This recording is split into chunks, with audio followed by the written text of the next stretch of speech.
Big ബോസിലെ ഇന്നത്തെ ടാസ്കുമായി ബന്ധപ്പെട്ട് ഒന്ന് സംസാരിക്കണമെന്ന് തോന്നി. ഇന്നത്തെ ലൈവ് ഞാൻ കുറച്ച് സമയം കണ്ടുകൊണ്ടിരുന്നു. അപ്പോൾ അതിൽ ഗസ്റ്റായിട്ട് വന്ന ഷിയാസും ശോഭയും വന്നപ്പോൾ മുതൽ പുറത്തെ കാര്യങ്ങൾ സംസാരിക്കുന്നു. അവർ ലക്ഷ്മിയെ പോയി ഫയർ ചെയ്യുന്ന രീതിയിൽ സംസാരിക്കുന്നു. ആദിലയും നൂറയും വലിയ രീതിയിൽ സപ്പോർട്ട് ചെയ്യുന്ന രീതിയിൽ സംസാരിക്കുന്നു. അങ്ങനെ കാര്യങ്ങളെല്ലാം ഒരു ഭാഗത്ത് നടന്നുകൊണ്ടിരിക്കുമ്പോൾ അനുമോളുടെ കയ്യിലിരിക്കുന്ന പാവ ഷിയാസ് എടുത്തുകൊണ്ട് പോയി പുറത്തേക്ക് വലിച്ചെറിയുന്നു. ഞാനത് കണ്ടപ്പോൾ ചിന്തിച്ചത്, ഞാനകത്തുണ്ടായിരുന്നെങ്കിലെന്ന് ഞാൻ ചിന്തിച്ചത്, ഇത്രയും മരവാഴകളായി മാറിയല്ലോ ബിഗ് ബോസിലെ മത്സരാർത്ഥികൾ എന്നുള്ളതാണ്. എൻ്റെ സീസണിൽ സീസൺ 5 നിങ്ങൾ ഓർക്കുന്നുണ്ടാവും, രജത് കുമാർ ഗസ്റ്റായിട്ട് വന്ന രജത് കുമാർ വലിയ രീതിയിൽ എല്ലാ ആൾക്കാരെയും പരിഹസിച്ചും പുച്ഛിച്ചും സംസാരിച്ചുകൊണ്ടാണ് കയറി വരുന്നതും സംസാരം തുടങ്ങുന്നതൊക്കെ തന്നെ. അതൊരു പോയിന്റ് എത്തുന്ന സമയത്ത് ഞാൻ കയറി ഇടപെടുകയും ഗസ്റ്റിൻ്റെ പണി ചെയ്തില്ല എന്നുണ്ടെന്നുണ്ടെങ്കിൽ സെക്യൂരിറ്റിയുടെ പണി ചെയ്യും, എടുത്ത് പുറത്ത് ഞാൻ കളയുമെന്ന് പറഞ്ഞു. പിന്നീട് രജത്തേട്ടൻ തന്നെ അത് അഭിനന്ദിച്ചുകൊണ്ട് പറയുകയും ചെയ്തു. അവൻ്റെ കൂട്ടത്തിലുള്ള ഒരാളെ, പുറത്തുനിന്ന് വന്ന ഒരാൾ ആക്രമിക്കാൻ ശ്രമിക്കുമ്പോൾ അല്ലെങ്കിൽ അറ്റാക്ക് ചെയ്യാൻ ശ്രമിച്ച സമയത്ത് അഖിൽ കയറി ഇടപെട്ടു. അത് അഖിലിൻ്റെ ക്വാളിറ്റി ആയിട്ട് തന്നെ രജത്തേട്ടൻ പിന്നീട് പറയുകയും ചെയ്തു. രജത്തേട്ടൻ ഞങ്ങളെ കുറ്റപ്പെടുത്താൻ വന്നില്ല, അദ്ദേഹത്തിൻ്റെ ടാസ്ക് മനോഹരമായി പെർഫോം ചെയ്യാമെന്ന ഒരാളാണ്. അദ്ദേഹം അതിമനോഹരമായി തന്നെ അത് പെർഫോം ചെയ്തു. പക്ഷേ ഞാൻ പറഞ്ഞത്, എൻ്റെ ഒപ്പം അത്രയും നാളും വീട്ടിലുണ്ടായിരുന്ന ആൾക്കാർക്കൊരു വേദനയുണ്ടായ സമയത്ത് ഞാൻ ആ സ്പോട്ടിൽ കയറി ഞാൻ റിയാക്റ്റും ചെയ്തു. പിന്നീട് റിയാസും ഫിറോസും വന്ന സമയം, ഈവൻ റോബിൻ വന്ന സമയം ആദ്യം ഞാൻ ടാസ്കിൻ്റെ ഭാഗമായിട്ട് റോബിൻ പറഞ്ഞ കാര്യങ്ങൾ ചെയ്യുകയും പിന്നീട് അത് എൻ്റെ വ്യക്തിത്വത്തിന് മേലുള്ള കടന്നുകയറ്റമായി മാറിയ സമയത്ത് ഞാൻ ടാസ്ക് ചെയ്യാതെ മാറി നിൽക്കുകയാണ് ചെയ്തത്.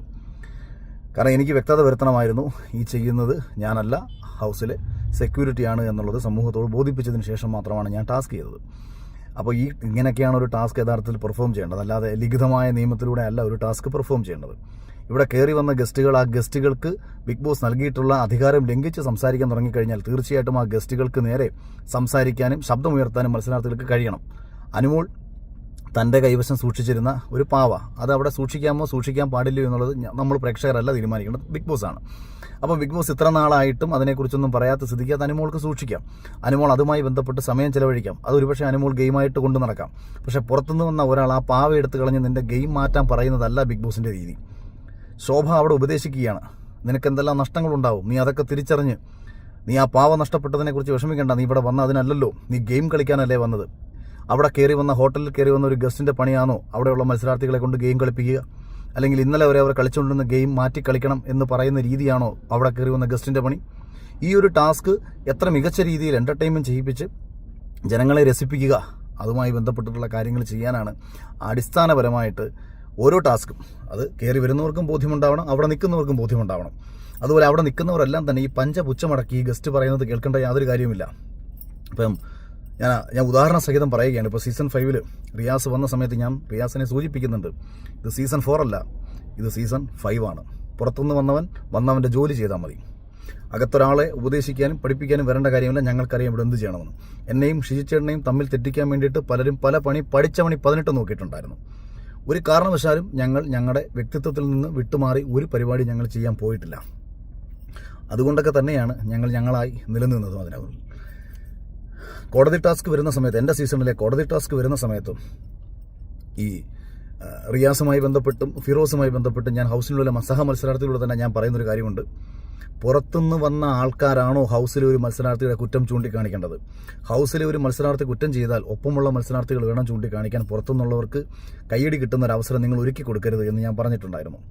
അപ്പോൾ അതായത് അടിസ്ഥാനപരമായിട്ട് 40 ദിവസമായിട്ട് ഒരുമിച്ച് ജീവിച്ചു അവിടെ ഗെയിം കളിച്ച് പോയിക്കൊണ്ടിരിക്കുന്ന മത്സരാർത്ഥികളുടെ മുകളിലേക്ക് ഗസ്റ്റുകളായിട്ട് വന്ന ആൾക്കാർ ഏതെങ്കിലും രീതിയിൽ കടന്നു കയറിയാൽ അവരെ എടുത്ത് ഉടുക്കാനുള്ള ശേഷി അവിടെ ആർക്കെങ്കിലും ഉണ്ടായിരുന്നെങ്കിലെന്ന് ഞാൻ ആഗ്രഹിച്ചു പോവുകയാണ്. ഇവിടെ ഒരു മത്സരാർത്ഥിയുടെ ഗെയിമിനെ മാറ്റി ആ മത്സരാർത്ഥിക്ക് ഉപദേശം കൊടുക്കത്തക്ക രീതിയിൽ ഒരു ഗസ്റ്റ് പെർഫോം ചെയ്യേണ്ട കാര്യം വരുന്നില്ല. അവിടെ ഇന്നലകളിൽ നടന്ന സംഭവത്തെ ഓർമ്മിപ്പിച്ചുകൊണ്ടോ അതിനെ കൂടുതൽ ആൾക്കാരിലേക്ക് എത്തിച്ചുകൊണ്ടോ ഒരു മത്സരാർത്ഥിയോട് ഇഷ്ടമോ അനിഷ്ടമോ ഉണ്ടാക്കേണ്ട പണി ഈ ഗസ്റ്റ് ചെയ്യേണ്ടതല്ല.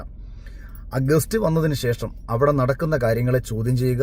ആ ഗസ്റ്റ് വന്നതിന് ശേഷം ആ ഗസ്റ്റിനോട് അല്ലെന്നുണ്ടെങ്കിൽ അവിടുത്തെ മത്സരാർത്ഥികൾക്കിടയിൽ അവിടെ നടക്കുന്ന വിഷയങ്ങളെ കൃത്യമായി ചോദ്യം ചെയ്യുക. അത് ഹൗസിലെ കോണ്ടന്റാക്കി മാറ്റി പുറത്തേക്ക് കൊടുക്കുക. അപ്പോൾ ഇതൊക്കെ ചെയ്യുന്നതിന് പകരം ഇത്തരത്തിൽ മത്സരാർത്ഥികൾക്ക് ഹിന്റ് കൊടുക്കുക, പുറത്തെ കാര്യങ്ങൾ സംസാരിക്കുക എന്നൊക്കെ പറയുന്നത് കഷ്ടമുള്ള കാര്യമാണ്. ഇപ്പോൾ ഈ പാവയെ പുറത്തെടുത്ത് എറിഞ്ഞ അനുവിൻ്റെ ഗെയിമിൽ ഒരു ചേഞ്ച് വരുത്താനാണ്. അനുമോൾ നല്ല ഗെയിമറാണ്, അനുമോൾ മനോഹരമായി തന്നെ മുന്നോട്ട് പോയിക്കൊണ്ടിരിക്കുന്നു എന്നാണ് ഞാൻ വിശ്വസിക്കുന്നത്. അപ്പോൾ അനുമോൾ അങ്ങനെ തന്നെ പോട്ടെ, അങ്ങനെ തന്നെ അനുമോൾ പോയിട്ട് ജയിക്കുന്നെങ്കിൽ ജയിക്കട്ടെ, പരാജയപ്പെടുന്നെങ്കിൽ പരാജയപ്പെടട്ടെ. അതിന് പകരം ഇത്തരത്തിലുള്ള ആക്ടിവിറ്റി ചെയ്യുകയല്ല ഗെയിം എന്ന് ഞാൻ മനസ്സിലാക്കുന്നു. ഒരുപാട് ആൾക്കാർ അഖിലേട്ടൻ ഒന്ന് സംസാരിക്കണമെന്ന് പറഞ്ഞതുകൊണ്ട് കൂടി സംസാരിച്ചതാണ്. അപ്പോൾ മറ്റെന്തെങ്കിലും വിഷയത്തിൽ സംസാരിക്കാൻ നിങ്ങൾ ആഗ്രഹിക്കുന്നുണ്ടെന്ന് നിങ്ങളത് പറയൂ, ഞാൻ പറയാം. Thank you.